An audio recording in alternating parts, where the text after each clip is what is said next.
I still approve, fan and artist and creator too. This is how the challengers do. I'm gonna push here some of the beat. Keep reading knowledge, keep your local store strong. If it's hard, then it's a job for the challengers. Y'all mix the conversation, y'all. From Challengers Comics and Conversation in Chicago, this is the 666th episode of Contest of Challengers, a comics industry business podcast with Herlar, Herfeth, and W. Dal Bush.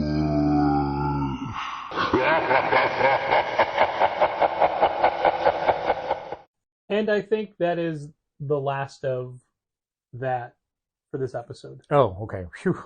Well, maybe not entirely, but we'll see. Okay. Well, I don't like being spooked. Sorry. Ah! Yes, how fitting that our 666th episode falls at the start of the year Uh-huh. and not in October. Where everyone's usually spooked. Yeah. Sure. Oh man, that is just flapping against you and like hold it over. Can you button your shirt? Sure. It's gonna be some ruffling. We're trying a new microphone system this week, thanks to Samantha Challenger. And I don't know if there's any more I can...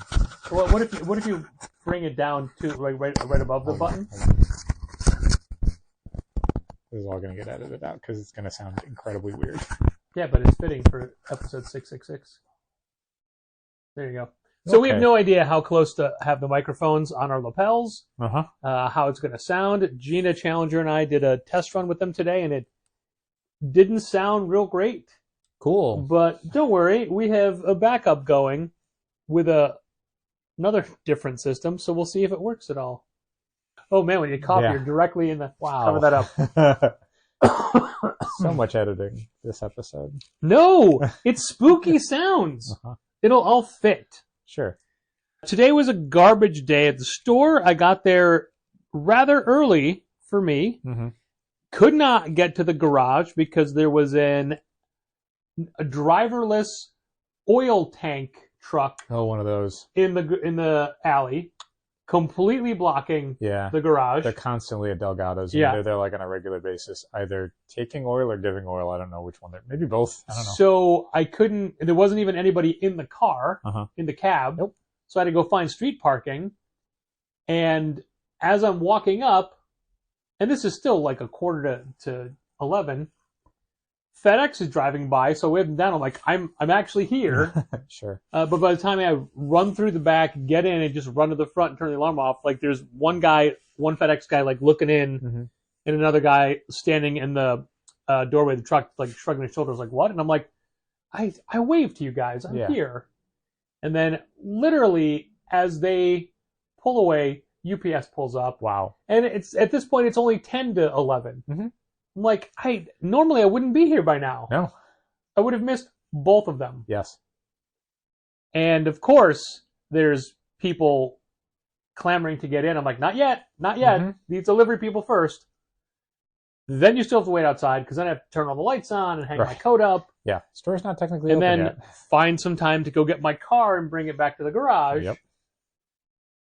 And it was just downhill from there. I'm sorry. I've complained about this before, but it is very unhelpful in the year 2024 that you cannot plan for when your deliveries arrive at your place of business. Correct. You do know a day or two in advance because you do get shipping notifications. Right. But the fact that it's a variable day every week. Well, and on top of that, like you're still dependent on a FedEx driver and a UPS driver. Yeah. And we've had deliveries as early as 10 minutes before we open and as late as 10 minutes after we've closed. So even if you... Make up your mind, Al. You open or you close? Oh my God, that guy. Do you even want this delivery? Sorry, you were pounding on the door at 6:15 after we closed at 6 o'clock. He was one of them today. Sure. But the fact that your deliveries, even if you know they're coming, can be anywhere within like a 7-hour block of time is probably relatable to anyone who's ever been at home waiting for like a technician, a repair person, whatever, and they're like, we'll be there between 12 and 8. And it's like, well, that's 8 hours. Like, when? Yeah. And your day is just gone and you're just waiting. And if it comes too early, then maybe you're not ready. And if it comes too late, you were waiting the entire day. And that's how it is with UPS and FedEx deliveries. Which is one of the reasons why for years, we've been picking our weekly diamond books up from the expediters, from a warehouse, rather than waiting for them to come via UPS, because we have complete control of the timetable. Right. And on top of that, like, that was almost like basically for up to 4 years ago, that was the entirety of our new books for the week. So the idea that they could show up at any time, we would hear horror stories from shops that did not have the ability to go pick up, that they were, either like they'd be a day late with the new books that week because the UPS guy just didn't stop at the store, or they'd end up having to like bribe a driver on the route to drop off the stuff early enough that they could actually unpack it rather than having it show up 2 to 3 hours into their day. And from years ago, you didn't even get the books a day early from Diamond. You got them on Wednesday. So stores that were lucky enough or wealthy enough to be able to bribe a driver would get their books early enough in the morning where they could unpack, and then they'd open normal hours and everyone would come in and their subscription books would be pulled and everything would be on the shelves. And other stores are like, maybe they'll get there by like noon or 1 o'clock. So you would maybe, if you're a customer at that store, only come in for your new books after like 5 o'clock. Luckily, that all doesn't happen anymore. But the downside is now it's like a total grab bag as to when you get your stuff. And also, we're not above bribing a driver. It's just that the mix of drivers that we have is so sporadic, you wouldn't ever be bribing the right guy. You'd have to be bribing like 6 different people. Yeah, I think if you were in like a smaller town, you maybe have 1 or 2 regular guys that do deliveries. So it's easier to either, get on their good side and say like, hey, it would really help us if you could swing by when we open instead of when we close. And we've had guys that prefer that because we get a lot of boxes and they would rather out their truck, drop them off right away rather than have them sit around and have to work around them the entire day for the 1s and 2s they have to drop off other places. Or again, if you see someone regularly, you can start an under the table financial agreement with them where if they make sure that they get stuff before you open, maybe there's a little something in it for them. In Chicago, you don't have regular guys. We say that, and that's true for us. Nakama has had the same postal delivery person and the same UPS driver for 9 years. It's amazing. Yeah, for us, it's all over the place. It's just our route. Our route sucks. No one wants it. Western Avenue, man. Yeah, there was a period where we had a UPS driver who was filling in for the regular guys. And when the regular guy got back from vacation or was back on the route, he had complained a lot because what was happening was that fill-in driver was just blowing past stops and saying like, oh, they weren't open. And then that stuff gets stuck on the truck for another day. So he was just finishing his route on time, early, and he had a truck full of stuff. But he was like, hey, I did my job. No one was there. And it's like, we were there all the time. And our regular driver was chastised because the superior said, you never finish your route that fast. Right. And then he didn't do it. And then on top of that, basically all those boxes still had to get delivered. So the people who had that route after that guy were like, my route sucks now because I have twice as much stuff because he didn't deliver anything. These are the fun little things you find out when you have a regular enough UPS driver who is willing to tell you the truth about how the operation works. Do you remember and I think this is the same guy, he was a delivery guy and they kept wanting to promote him. Yeah. And he's like, no, you make less money as an office guy. I can make so much more money as a delivery guy. Oh, I didn't know that. That's cool. And he kept, because you got longer hours or you made it. Oh, I see. Okay. Or maybe there's overtime that you can get. Okay. But when they do time and a half or whatever, sure, office people don't get that. No. And he's like, I don't want to do that because I'll be losing money to do that job. Interesting. Yeah. Yeah, but your knees, you'll be able to bend your knees in the future. Well, when his knees go out, then he can take the office job. And as far as bribing drivers, this isn't exactly that, but back in the day, when a whole different regime ran Wilson's, the warehouse where we pick up our diamond stuff, before it became Giudis, right? They basically said, if you want early pickup, it's Yeah, because Diamond books go on sale on Wednesday. Hold on, people. I'm going to cough. I'm going to cover the mic. Diamond books would go on sale on Wednesday, and that was when stores were allowed to pick them up, or they would be delivered via UPS. They would Unless you were a bigger account. Right, well, they would be in the warehouse a few days earlier, and bigger multi-store accounts, or grandfathered ones in some cases, would be allowed by Diamond to go pick them up. But everybody else, single stores like Challengers, you could pick them up Wednesday morning super early. That's it. You could not pick them up Tuesdays or before. Unless you paid a little under the table money. And it was literally the kind of thing where first I would have to meet with our contact off premises, drive to a local gas station, and exchange an envelope, not exchange like I get one back, hand an envelope through the window, an envelope of cash. Through the window of another car? The car window, yeah. Like the cars drive up facing opposite directions. And I would hand the money over, and they would take it. And then it became, we're mailing it. And that was a warehouse person.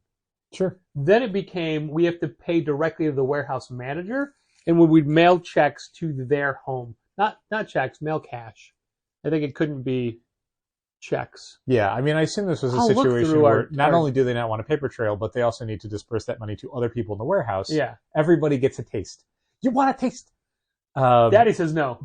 So eventually this arrangement stopped happening. I don't remember if it was because Diamond specifically had shifted everything to Tuesdays. So the idea of paying somebody to get early was like, no, we're allowed to get them on Tuesday. Or if it was like already the kibosh had been put on it by the new management. And then the Diamond thing happened. I don't remember which happened first. Well, the person we were paying got fired. Mm-hmm. Don't know why. I can imagine why. And then also our warehouse contact, who legit was a heads up enough person to be like on holidays, books would be delayed, and you wouldn't be able to get them till later. Mm-hmm. And when we were doing Tuesday delivery, he'd call and say, "Hey, you can come now" or whatever. Okay. To let me know when I can pick up the books. Sure. And, we had a friendly enough relationship. I was always in their warehouse football pool. They'd always do squares, every week. And then Super Bowl. I won some money once, too. Nice. And I think he gave me most of it, but not all of it. But anyway. One day he wasn't there. And that was it. That was it. That was the end. So this new regime, we don't have to. In fact, we could get our books earlier than we do, but I don't work Mondays. Yeah, and at this point, with the amount of product that we get from Diamond, Tuesdays are fine. Did you see next week's packing manifest? Yeah. It's 5 boxes. 5 boxes. These 5 boxes combined weigh a little bit more than half of a normal full comic Diamond double box. Yeah, so it's like 35 pounds of stuff. It is one of the reasons why we've reduced a lot of what we order from Diamond is because their packing is so, let's be generous and say inefficient rather than predatory. And as such, we end up paying a lot more money in shipping than we feel like we probably should, because frequently an entire box will be 5 manga books for no apparent reason. This week we are getting what in the old days, the pre-lunar PRH days, would be a quarter of a weekly shipment. And it is 5 boxes, which is absurd. It should be maybe 2. Somebody is getting a box figure sets of Nightmare Before Christmas figures, but like, I don't know, they look like Weebles, little like rounded mush things that come in a box set like this. Okay. He's getting 6 of them. Mm-hmm. 6 boxes. Yeah, it's 1 per box. One of the things that I was really impressed by when we toured one of Diamond's facilities in Olive Branch, Missouri, was how much money they had put into logistics and how much they had patterned themselves off of major shipping firms to make their processes more efficient and more cost effective. Our weekly shipments from Diamond now feel like they are entirely done by a very poorly programmed AI.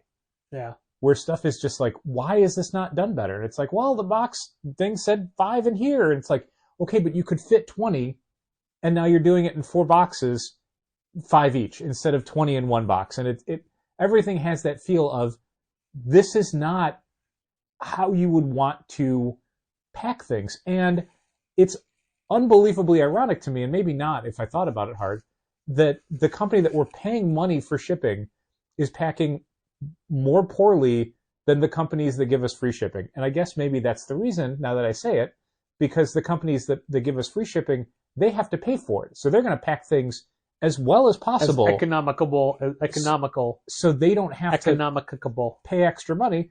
Well, what do you call an economic cabal? Go on.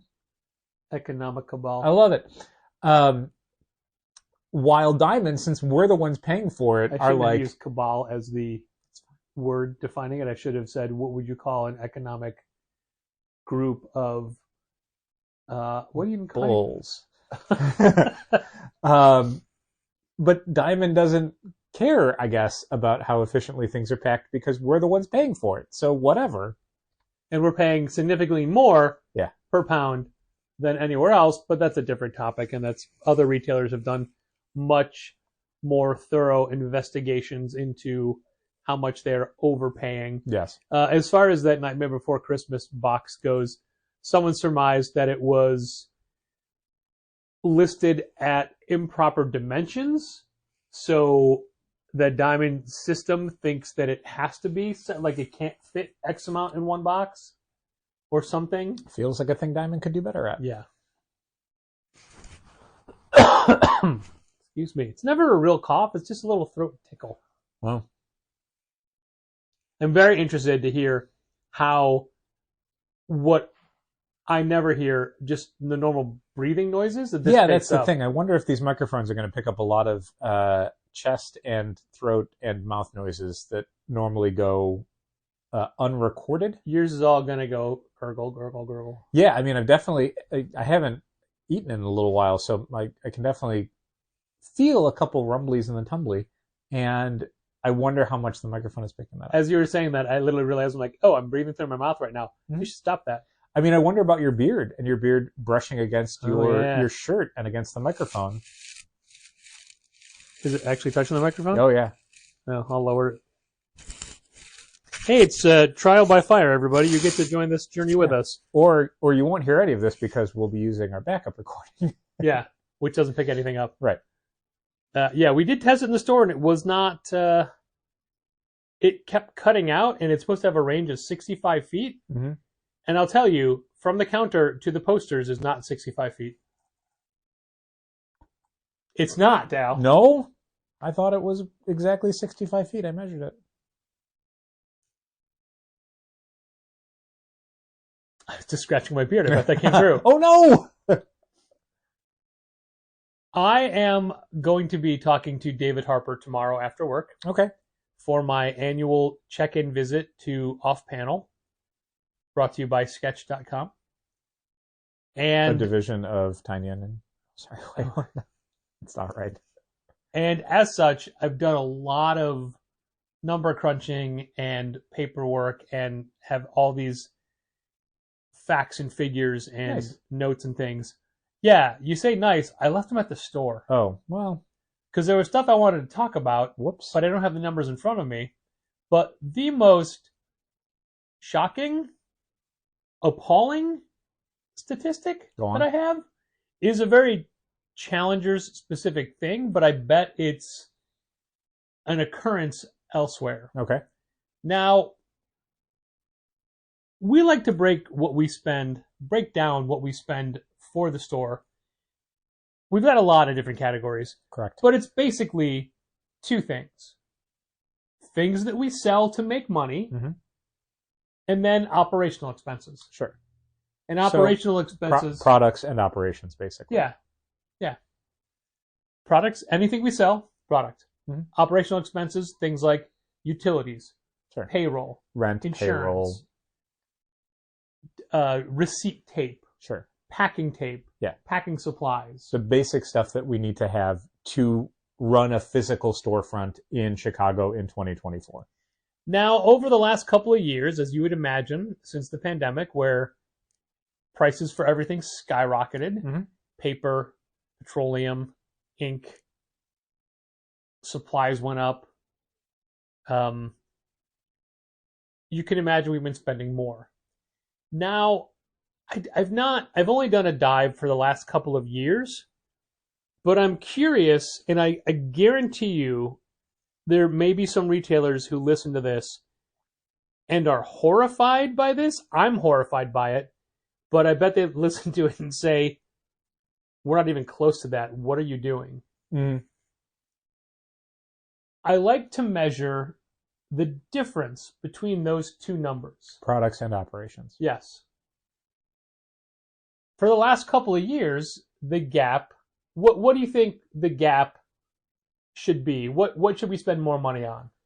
I mean, I would obviously assume that a storefront should spend more on products than on operations if you want to be profitable, because products you can sell, operations you can't.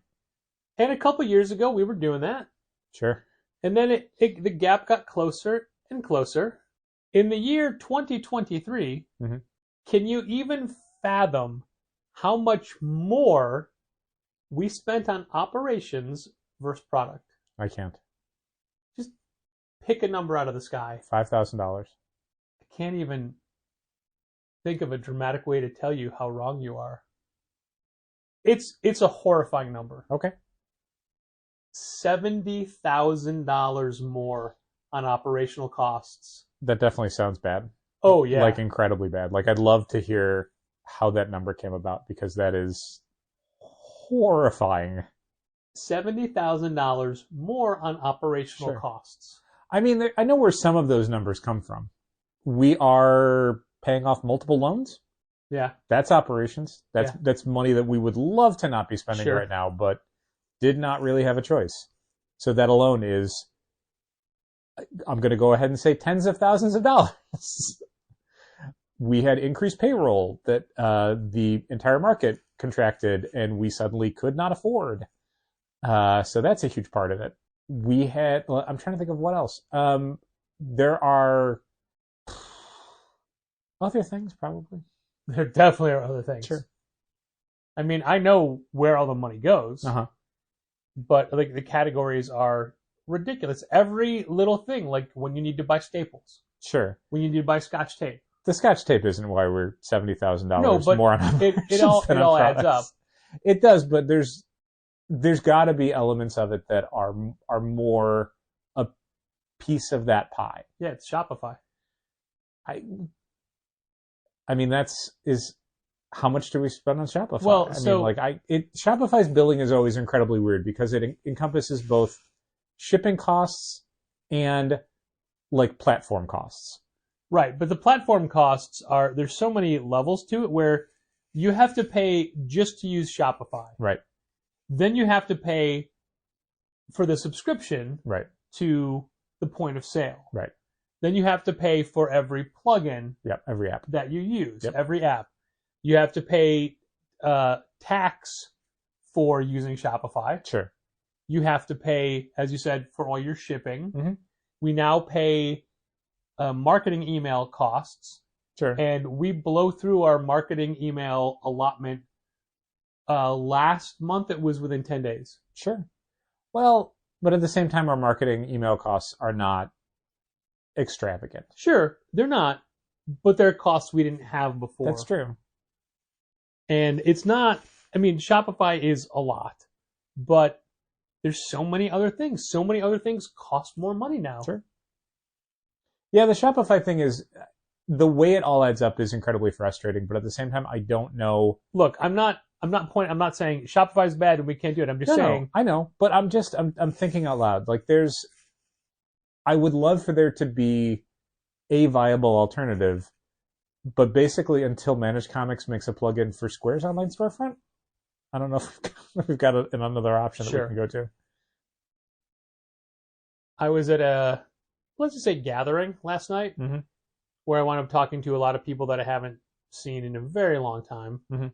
And there was a lot, excuse me, a lot of, how's the store doing? Uh-huh. And I just gave everyone a blanket, well, retail's bad for everybody. Yep. Not just common retail, other retail. And two different people said, well, are you selling anything online? Oh, man. Like, yeah, our entire inventory is online. We're not, because it's 1994. Well, okay, but 4 years ago we weren't.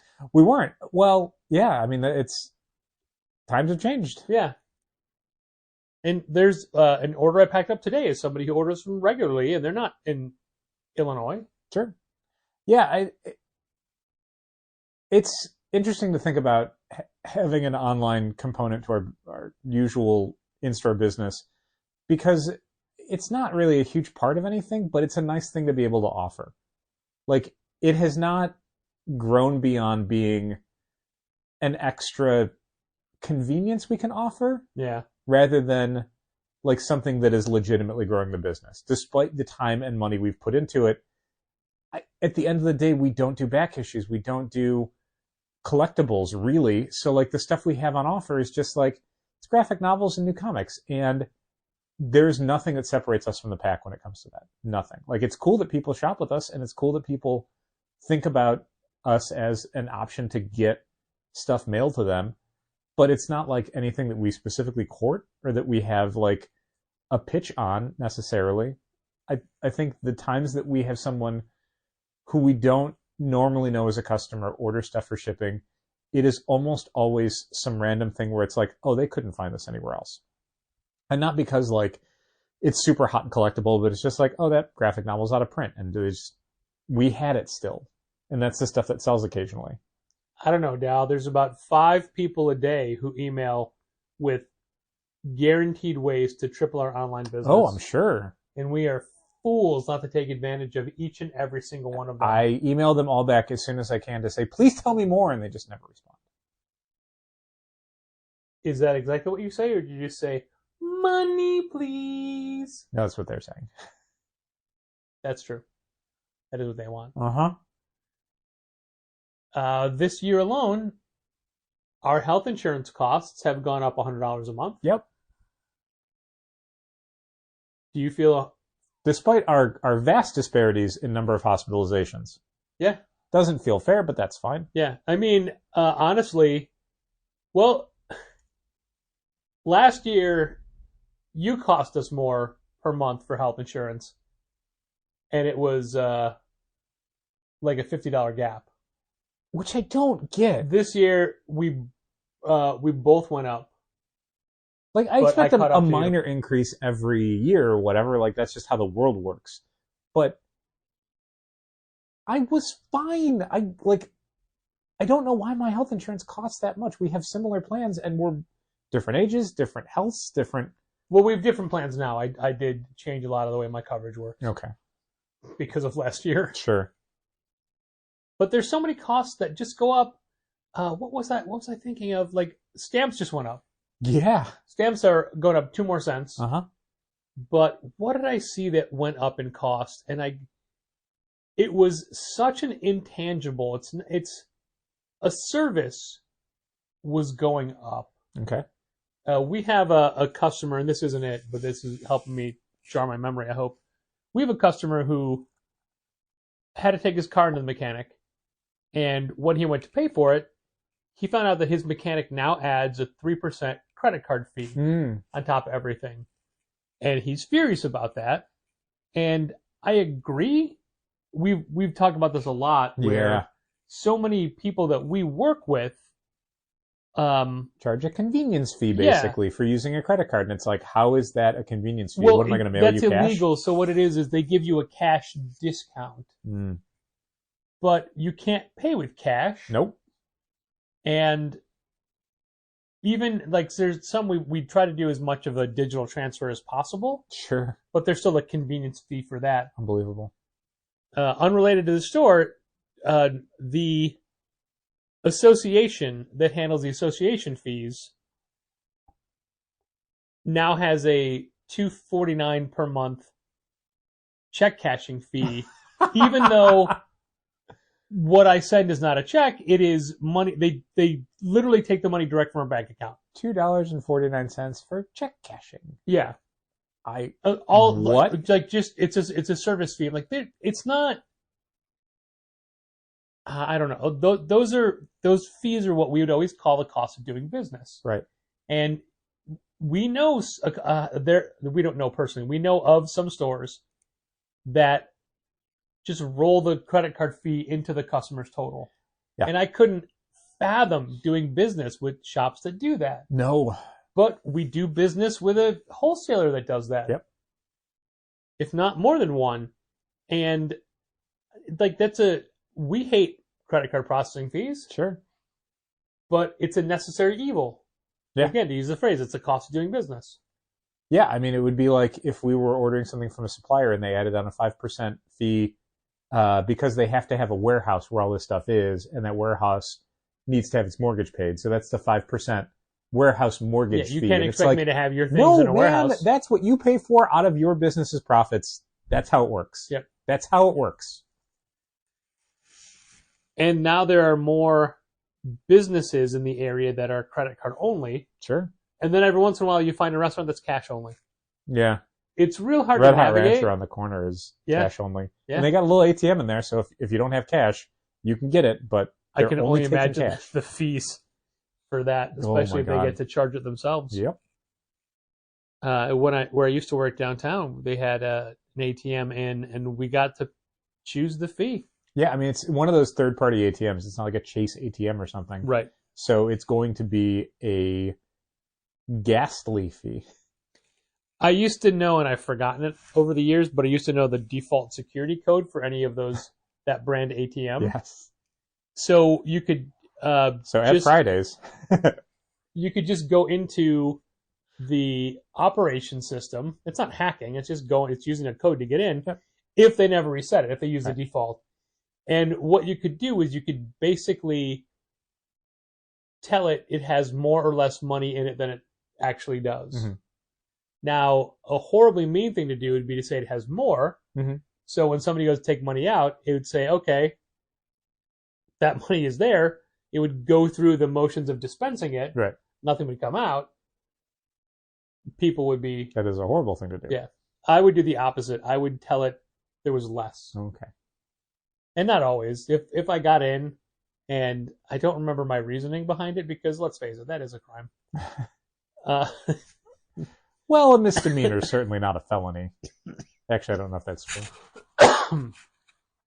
But if it said it had it has 120s, I'm like, it only has 80 20s. Ooh. When in fact it still had the 100. Yeah. A minor prank. Yeah. So it didn't hurt anyone other than the business who was charging a fee for that anyway. Correct. I'm not justifying it. It was just a stupid thing I did because I could. You were young once. Not now. Now I'm a senior citizen. Yep, technically a senior citizen. Yep. Thank you, Walgreens clerk, for pointing that out to me, even though I'm aware of how old I am, but I just didn't realize that was the 2024 is starting off great. legal definition. Yeah. $70,000 more. So we already spent, as much as we spent on product, and then $70,000 more. That's a lot. I think, considering what our markup is on product, that's a great way to be incredibly unprofitable. Yeah. I can't even blame you and say it's $69,000 on Transformers. No. Because that's product. Yeah, I mean, if Southern Hobby ever shipped them to us. But I mean, all Transformers and Kamen Riders you buy are product. Oh, that's true. All AEW wrestlers I buy are product. That's not operations, it's product? Product. Okay. Why would it be operations? Because it would go under payroll. Product is stuff we sell. Operations is stuff we don't sell. Product is things that we buy to sell. Okay. Any type of product is a product. Okay.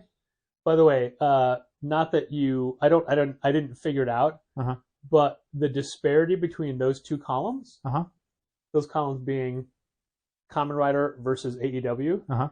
Oh, it's not. Oh, pfft. It is thousands of dollars. Oh my different. God! Yes, let me assure you, with the amount of AEW figures that come out versus the amount of Kamen Rider figures that come out. Oh, I'm aware. And then their base cost. I mean, Jesus. I spent about $680 on AEW figures in 2023. Do you want to know where you're at? Tell me. In the $10,000 range. Yep. Definitely feels that way. And it's great because for me it's like Ringside Collectibles. For you it's so many places. So many vendors. So many vendors. Not a one-stop shop. Along the action figure line, I saw a specific size box you got today. Okay. Would that happen to be a Crystar figure? I don't think so. Was it from Hasbro?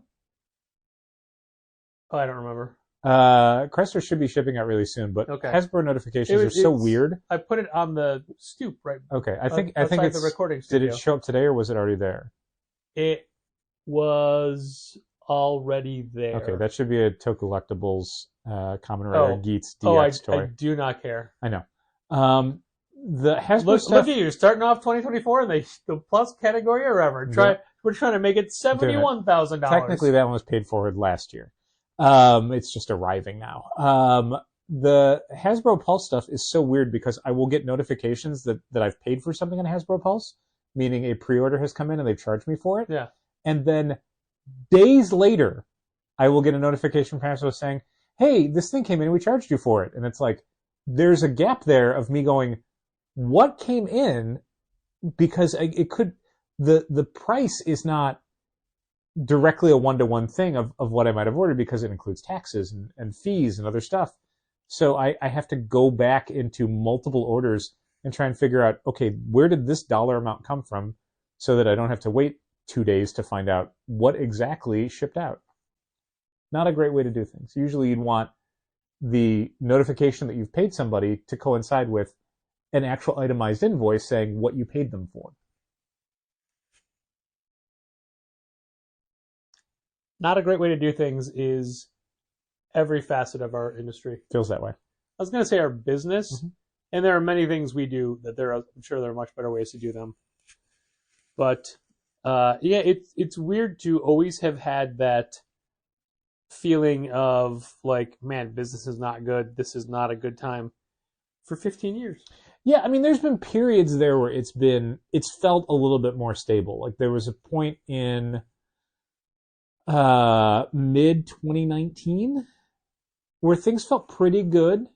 Yeah, felt pretty happy with how things were going, and then we immediately opened another store and then regretted it for ever until January 2024 and then onward. There's a period in 2021, most of 2021, at least the first like 6 or 7 months, where things felt pretty good. Definitely felt like we had reached a new, better level in our business. At which point we then spent 18 months realizing that was not sustainable and was a bubble that it was slowly deflating. So yeah, I can point to two periods where it's like, that was okay. That felt good. There's many comic stores doing a help us or we're going to close type of thing Sure. right now. There's one out in California that got the attention of Patton Oswalt and Jordan Bloom, and they're doing like a fundraiser thing for them, which is great.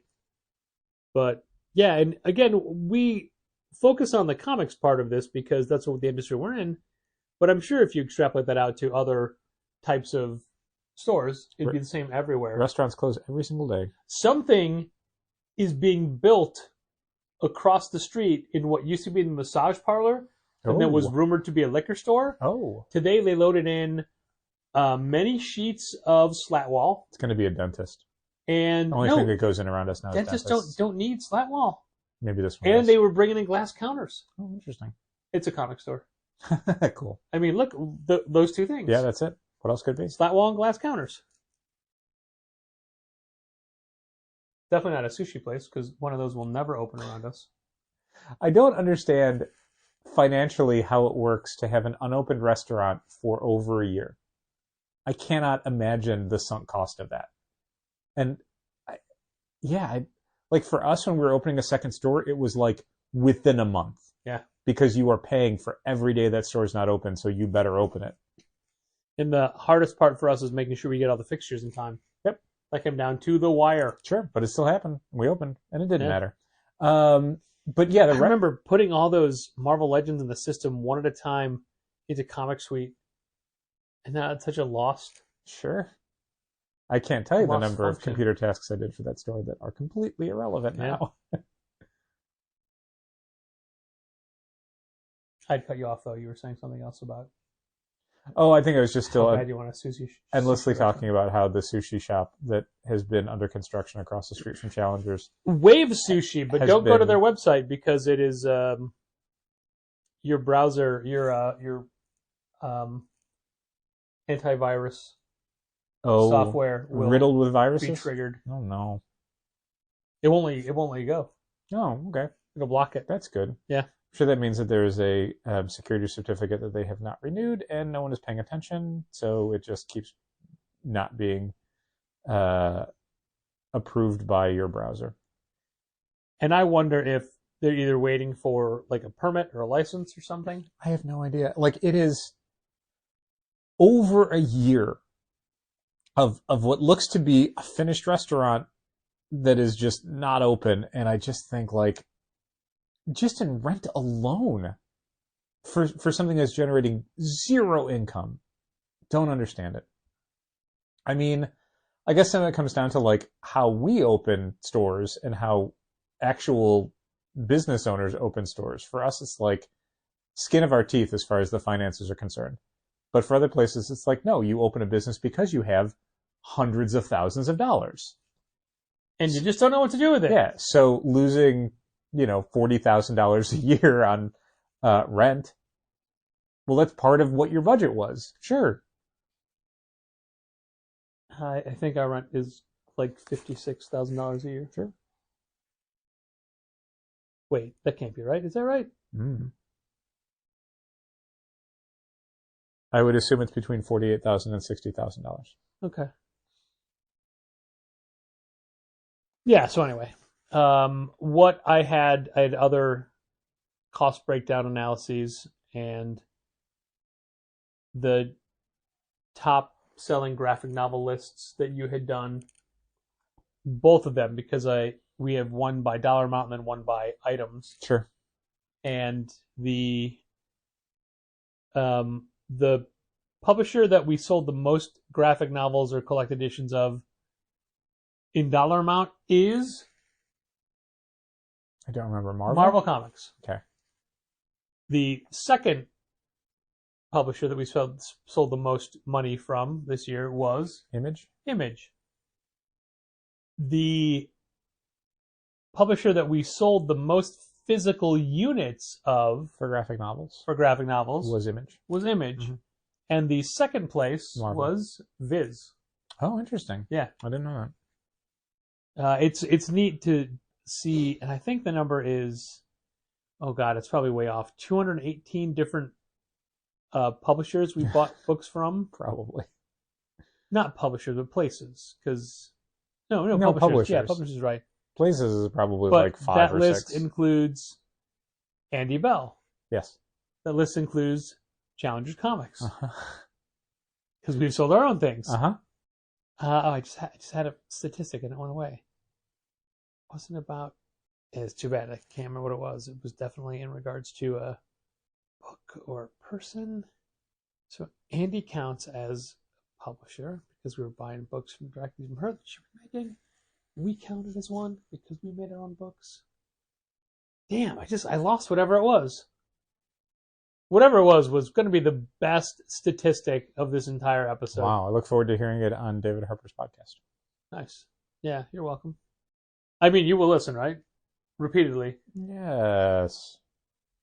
I knew it. Thanks, buddy. Mm-hmm. Nick, count on you.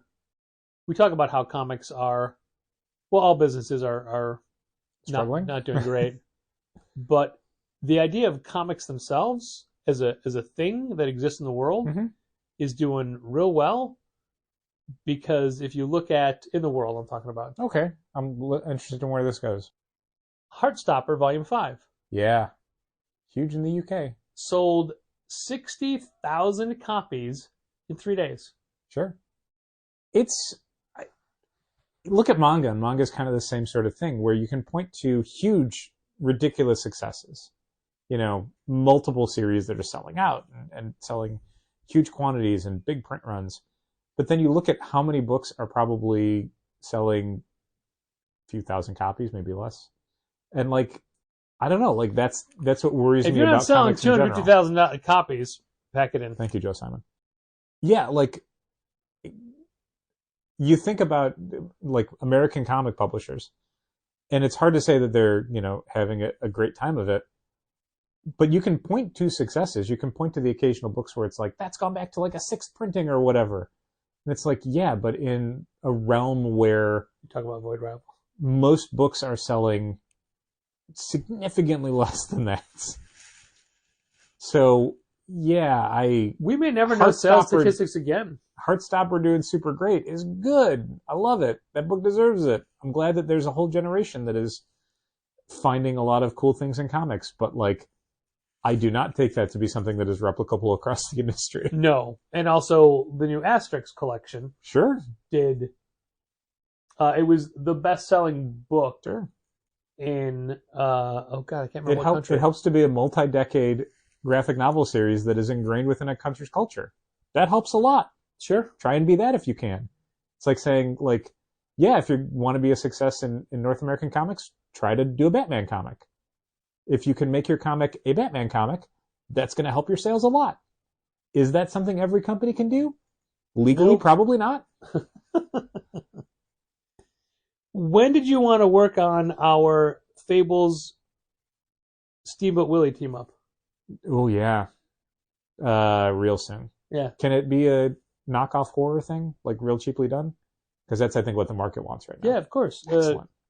Whatever that Winnie the Pooh movie was. My Steamboat Willie, Lady Chatterley team up, I think. Yeah. Where they fight the man who laughs. Wait, hold on. Is Lady Chatterley public domain? I think so, yeah. Okay. That's important. It's important to know. Yes. Not the Joker who laughs. No. Not the Batman who No, laughs. man who laughs. Yeah.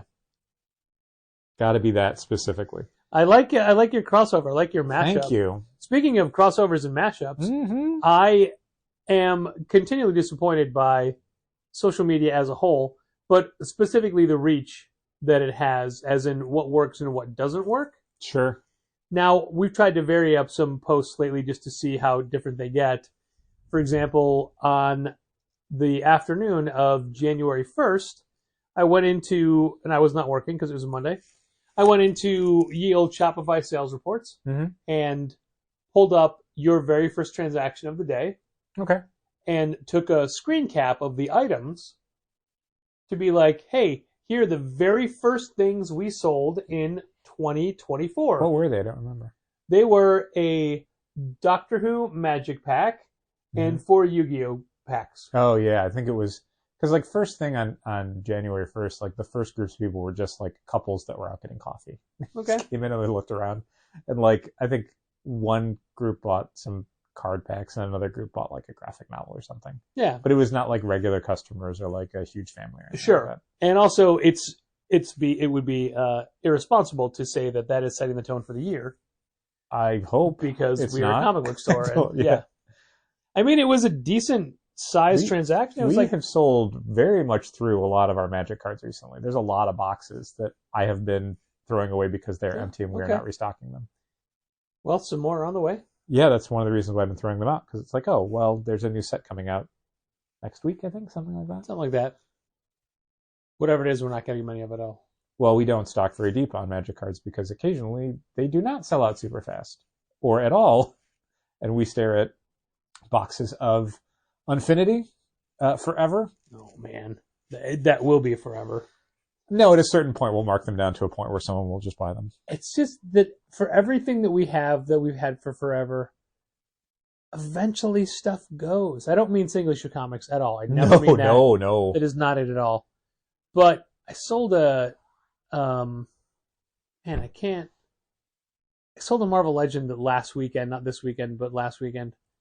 of a thing that I'm like, wow, I thought we would never ever sell this, and I can't remember who it was, but it was as if somebody had bought the like Madam Hell pop, the Hella.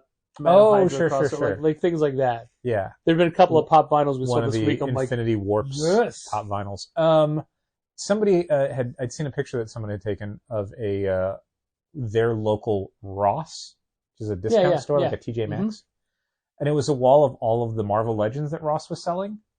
And it was like such a wall of shame. It was nothing but Eternals figures, astral form Doctor Stranges. Do you remember what they? Oh, we have all those. Do you remember what those were? What they're selling them at? I couldn't really tell because it was taken far away to get the whole wall, and the sticker was very small. But I'm sure they were like $6 or something. So one of the things that Gina and I did today was finally exchange Christmas presents. Oh, nice! And one thing she got me was a Hallmark Marvel Avengers #1 ornament. Oh, cool! Which I didn't know they did, but it's a 3D comic book that's open like a little bit, so you can see the fan pages on the top. Sure. And then the image is popped off. Oh, neat. Like it's like Loki's head is embossed, Iron Man, Thor, Hulk, and the ants, not for okay. Not Ant-Man or Wasp, but the ants themselves. Okay. And it's cute, and it's got a nice curvy hook that comes out and goes in the middle, so it's evenly distributed for weight. Yeah. But I'm like, oh, this is really cool. Yeah. How many more of these did they do? She's like, well, this was the 2023 one. They definitely did one in 2022. Okay. So we looked it up, and it was Amazing Fantasy 15. Oh, neat. And somebody was selling online for $5. So that got me digging through Hallmark, and Hallmark is doing all their ornaments for half off or less. Yeah, that makes a lot of sense. So I bought 2 of those Spider-Man ornaments for $5 a piece. And then they did another Marvel, like, remember that Marvel wood letter that we had? Sure. Like that, like a red background rectangle, okay, horizontal rectangle, sure, with just Marvel cut out, but each letter is a different character. Oh, neat. Okay. So there's a Cap, there's a Spidey, sure, all that kind of stuff. That's cool. And those were marked down to like $7. Wow. So basically for 4 ornaments, I paid $25.82 with shipping. Nice. And Hallmark ornaments are nice. Yeah, I mean, they're usually like I don't know, I don't want to say the best kind of ornament, but they're definitely like, when I was a kid, Hallmark ornaments were the better manufactured ones that you could get. I'm sure there's way better artisanal ones right now. I can't remember. There was is it American Family who might have been the second place company? American Greetings. American Greetings. Yeah, I'm thinking American Family Insurance. Also, I don't think American Greetings did ornaments. I don't know. Maybe they did. Maybe they did. But, and on the one hand, it's like, man, just wait a year and wait till after Christmas. They drop the prices a half on everything, but only what they still have. Right. You can't plan on it. If there's one you need to get because you're a collector or one you think is super great to have on your tree, maybe it's half off in January, but maybe it's sold out. So Hallmark did a TARDIS this year. Okay. That wasn't an ornament. It was a display thing. Oh. And it's about this tall. Like a foot tall. Okay. And it sits on a base. Uh-huh. And it rotates, but it rotates on multiple axes. Yeah. Oh, that's very cool. Yeah, and it was $100. Cool. It's on sale for $50 now. Wow. But it's only available in stores. Oh. Do they tell you what store? Oh yeah, absolutely. Okay. You have to find a Hallmark store that has it though. Okay. So I'm like, I'm going to be in Bolingbrook on Sunday. There's a Hallmark store in the Promenade. They don't have it. Ugh. But that's okay. The one on 75th and Lamont does. Cool. Yeah. So I may get one. I don't know. You'll look. I don't need another TARDIS. But come on. Come on. Come on. Come on. Come on. Do the noise.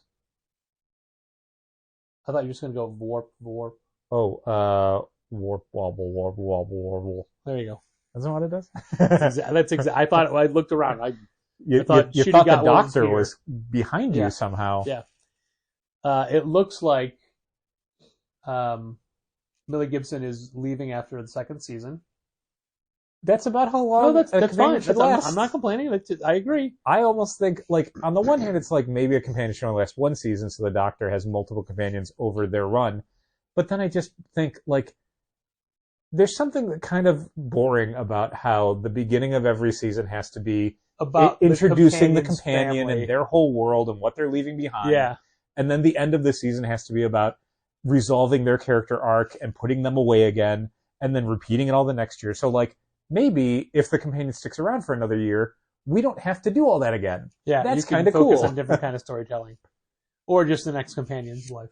Because, like, even the whole Russell T Davies run, like, Rose lasted 2 seasons, but the Doctor changed, so we had to do it all again with the Doctor. Yeah. So, like, there was never a Russell T Davies one where somebody carried over for multiple consecutive seasons. Nope. So, yeah, that's a good thing to do now, is maybe have 1 2-character dynamic last for 2 seasons. And apparently there is a new Doctor Who comic coming from Titan soon.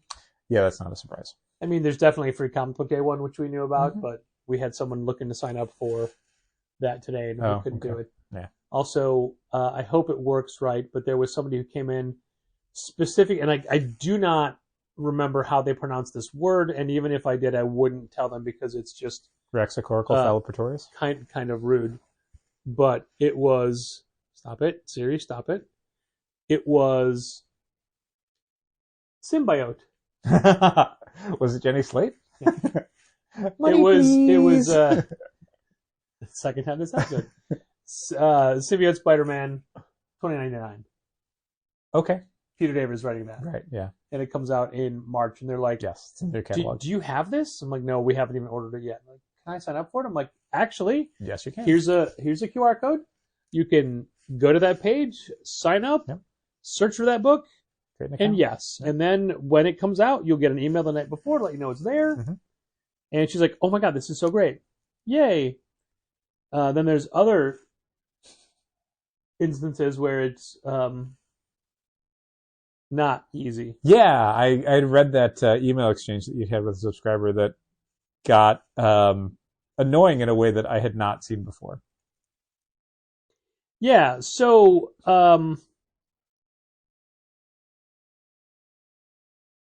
I always wonder how much of this stuff I should actually say. Sure. I mean, I'll do a real quick summation of it. I don't want to get into the nitty-gritty. Sure. The basic of it is that somebody was wondering if they were automatically getting Rise of the Powers of 10 because they were getting Fall of the House of X. So Patrick had responded saying, well, you're getting Rise of the Powers of 10 if you were signed up for Immortal X-Men.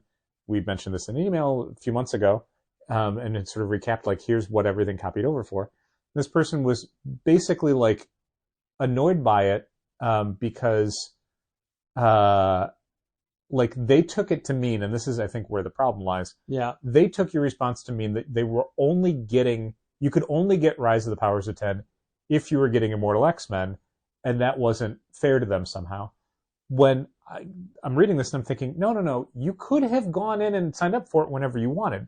You were only automatically going to get it if you were getting another corresponding title. Nothing was preventing you at any time from going in and adding that one singular title to your subscriptions. Nothing. Except for the fact that the order's closed 3 months ago. Yeah. The first thing I said was, if you ever want to know what's on your subscriptions, go look at your subscriptions. Yep. Here's the link. Go to your subscriptions. It tells you everything. And then I said it would be copied over, blah, blah, blah. I specifically did not want to go into that subscriber's account and find out, because I wanted to give them the tools to do it themselves. Sure. Teach a man to fish. And it turns out that that particular subscriber is not down for any X books at all, and is only down for 3 comics total. Oh, great. But wanted to sign up for Rise and Fall. Right. But had phrased it in a different way that was unclear. So after their second email and their screen cap, I just signed them up for both. But since they didn't mention anything about Magneto, I didn't put that in. Sure. Because I'm like, it's not... I'm not going to waste my time explaining it. I mean, this is a sort of pertinent thing to talk about, hopefully very quickly, because the episode is already about an hour long. Whoa, how did that happen? It's a thing that is interesting to think about. Wow, Dal, time with you just flies. I mean, it just... when you're made drowsy by doing this podcast, the time just disappears. So I will say that there were a couple instances last night when someone was talking very close to me that I don't know how to explain this feeling. Like it just became like I couldn't focus and my mind just wanted to go blank. I'm like, I could pass out right now if I didn't pay attention. Yeah. That's a good feeling to have. Yeah.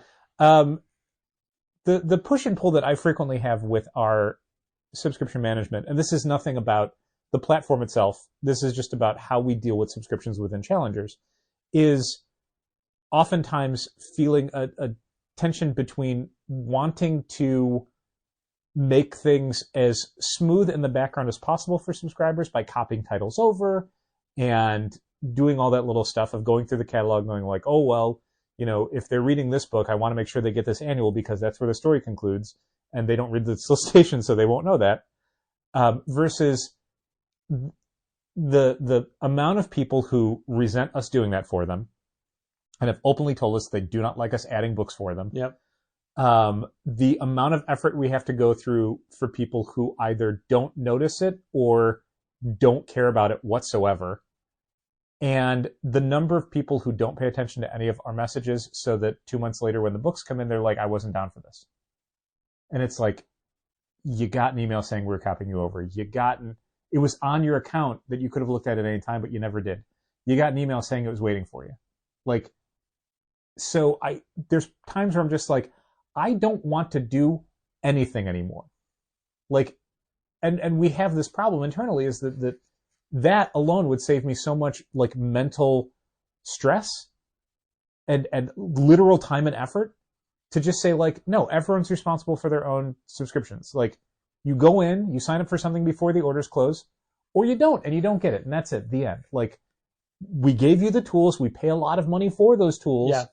Like use them. But then the downside is there are literally hundreds of our subscribers that do not and will not ever use those tools. So if we don't do those things for them, we are leaving literally thousands of dollars on the table. So it's like, how much is my own stress and the aggravation of a number of customers who don't want me to do any of this worth versus thousands of dollars? There is no fine line, but we go out of our way to give everyone as much information as possible in a timely manner and the tools with which to do the things for them. Yep. And then the people that just don't, am I down for this?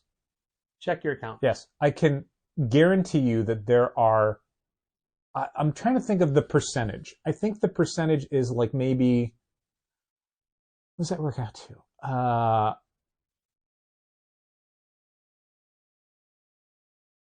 70% at a minimum do not do anything with Managed Comics. I believe it. They don't do anything. Like look, there are dedicated people that do it every Sure. month and are never a problem. Yeah. And you see the same people 20 to 30%, adding things, and we're not talking about them. Right.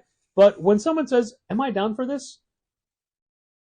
Either they look it up or we look it up because we don't have their account memorized. No, and that's a thing that consistently, and I don't know if that's a credit to how much effort we put into people's subscription management or laziness, but there's an expectation that like we will individually manage every single person's account, and it's like I can't do it. There's not enough hours in the day. So the solution of some of this of like, well, the people who get annoyed by us adding stuff to their list just make a note that they don't get that stuff added, and it's like, I cannot keep a separate note for the individual people who do not want to have things copied over. We do not have 50 subscribers. Right. We have hundreds of subscribers. We're close to 400 subscribers. And that means that we cannot be that granular with our support for individual customers on a recurring basis.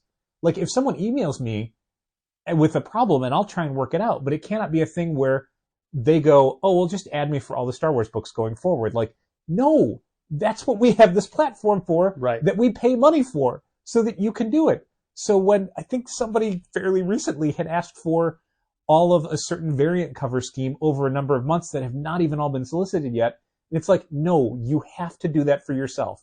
I cannot do that for you every single month. There's just nothing in place to make that happen. No, other than, again, me taking notes of all these individual things I have to do, and it's like, there's nothing stopping you from doing that. You just don't want to. And it's like, God damn it. Because that is how much is my time worth versus the potential profit for doing this.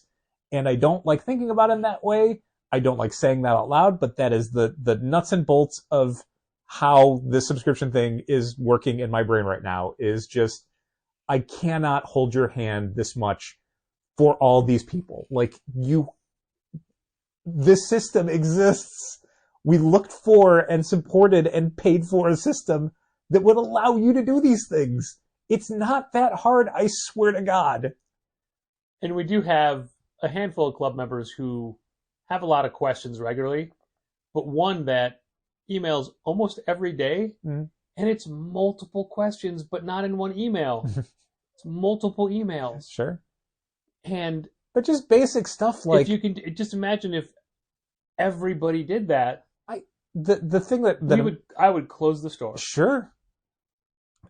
Just the concept of like, most people want, all the things that they ask for and all the things that they have questions about, all of it is the most basic interaction with Managed Comics as a platform. It's not stuff that is edge cases or super difficult to explain. It's all basic stuff like, I want to be down for this book. Cool, go on and sign up for it before the orders close. That's it, man. We tell you when the catalog's open. There's a page on Managed Comics that tells you when the orders close. That's it. That's all you gotta do. Yep. You just gotta do it. And I mean, we're a store that frequently is dropping people who are not paying attention to any of the emails that we're sending them, that they have products come in. So why should I be surprised that this is such a gigantic recurring problem? Why am I acting like this is something I just discovered on this podcast? Well, what a way to start a year, huh? Happy New Year, everybody. Happy 666 episode. Yeah, there's some spooky stuff at the end. Yay! Yay! Thanks for listening. Keep reading comics. This has been Contest of Challengers. Challengers is located at 1845 Northwestern Avenue in the Bucktown neighborhood of Chicago. 773-278-0155. Keep up to date with new releases and events at challengerscomics.com. And help fund this podcast at patreon.com/challengers. Okay, you start talking. Let me out. Here I am, talking. I'm talking. And I'm walking all the way down here, Not look at far me away talking. from the receiver. So far away. Big breath. I want to see it picks up a breath. Guys, thanks for tuning into my channel.